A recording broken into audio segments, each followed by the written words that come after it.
Hi friends, welcome to the Rajarao talks. Scrambled ఇది ఒక USA వాళ్ళది Telugu dubbed movie. Comedy and డ్రామాగా ఉంటుంది. ఈ మూవీ ట్రైలర్ కింద డిస్క్రిప్షన్లో ఇస్తాను చూడండి.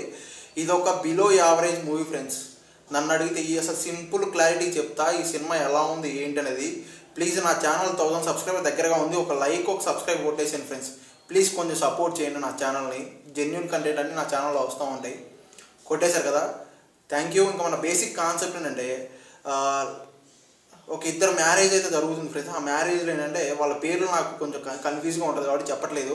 ఒక ఇద్దరు మ్యారేజ్లో ఏంటంటే తోడు పెళ్ళి కూతురు. ఆ అమ్మాయికి ఏంటంటే వీళ్ళ మ్యారేజ్లో బేబీ షవరు వెడ్డింగ్ ఎంత నడుస్తూ ఉన్న టైంలో ఆ అమ్మాయికి ఏంటంటే ఆ టైం చూసినప్పుడల్లా ఆ అమ్మాయికి ఏంటంటే డిసప్పాయింట్ అయిపోతూ ఉంటుంది అనమాట. ఆ అమ్మాయికి ఏజ్ పైన పడుతున్నప్పటి నుంచి ఏజ్ అయిపోతూ ఉంటుంది కదా, 34 ఆ ఏజ్ వస్తుంది అనమాట.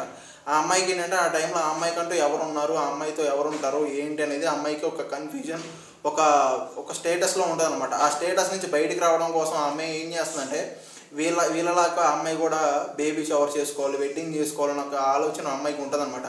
ఆ బేబీ షవర్ చేసుకోవడం కోసం ఆ అమ్మాయి ఏం చేస్తుందంటే అంటే ఎగ్స్ కాన్సెప్ట్ ఒకటి తీసుకొస్తారనమాట. ఏంటంటే పిల్లలు కనడాన్ని ఒక ఎగ్ కాన్సెప్ట్గా తీసుకొస్తారనమాట. పిల్లలు కనడం ఆ అమ్మాయికి ఎవరున్నారు ఏంటి అనేది ఒక కాన్సెప్ట్ చూపిస్తారు. నన్ను అడిగితే బిలో యావరేజ్ కాన్సెప్ట్ మూవీ. నన్ను అడిగితే అసలు చూడడం కూడా వేస్టే. అంత దరిద్రంగా ఉంది ఫ్రెండ్స్ సినిమా చెప్పాలంటే. తెలుగు డబ్బింగ్ అంతా ఓకే కానీ కాడితే బ్యాక్గ్రౌండ్ మ్యూజిక్ కానీ అంటే సెట్ అవ్వక కామెడీ కొన్ని ఉంటుంది కదా, అది అస్సలు సెట్ అవ్వదు కామెడీ. వాళ్ళ డబ్బింగ్ కానీ ఆ డైలాగ్స్ కానీ ఆ కామెడీ కానీ అసలు సెట్ అవ్వలేదు నన్ను అడిగితే. బ్యాక్గ్రౌండ్ మ్యూజిక్ అంతా ఓకేగా ఉంది కానీ ఇంకా కాన్సెప్ట్ చాలా చెత్తగా ఉంది. యాక్టింగ్ అదంతా ఓకే ఫ్రెండ్స్ నన్ను అడిగితే.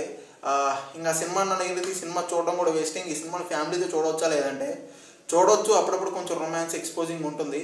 ఇది ఓకే అనుకుంటే చూడండి, లేదంటే అసలు వదిలేసి అసలు సినిమా చూడడమే వేస్ట్ అని చెప్పేస్తా. ఓకేనా?